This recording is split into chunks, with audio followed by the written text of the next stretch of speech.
আসসালামু আলাইকুম বন্ধুরা। এই যে এটা হচ্ছে একটা ধানের বাজার, তেঁতুলতলা বাজার। প্রতি শুক্রবারে বসে, কিন্তু সকাল এখন 6টা বাজে, 7টা বাজে মখন।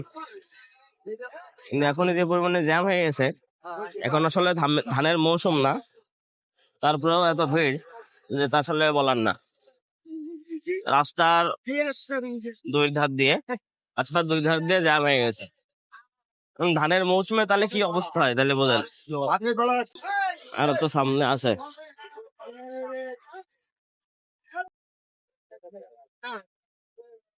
অনেক বড় বাজার, বিশেষ করে ধানের বাজার।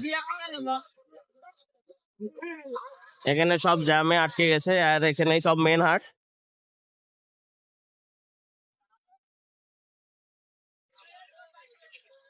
ওই পথে তো ঢোকার মতন নাই। ব্যাপারীরা ধান কিনছে এবং স্টক করছে।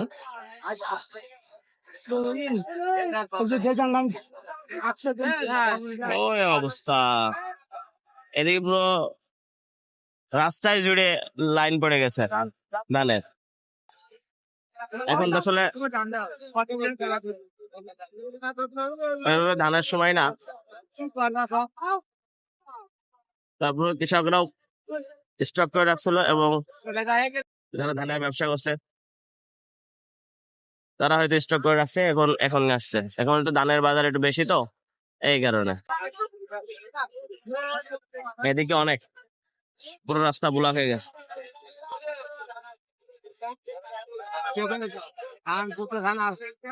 আসলে তাদের ঘরে বেশি না, স্টক না, চাষির ঘরে আছে, দরকার হলে তো ব্যস্ত যায়। হ্যাঁ, গত হাটে তো মনে হয় বেশি চলছিল, কত হাটে দামও বেশি দিচ্ছে। মানে খরা মরা না হলে হয় না।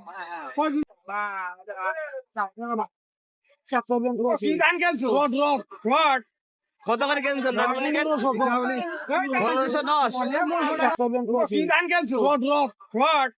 কত করে কিনছেন? 1510। ধন্যবাদ সবাইকে।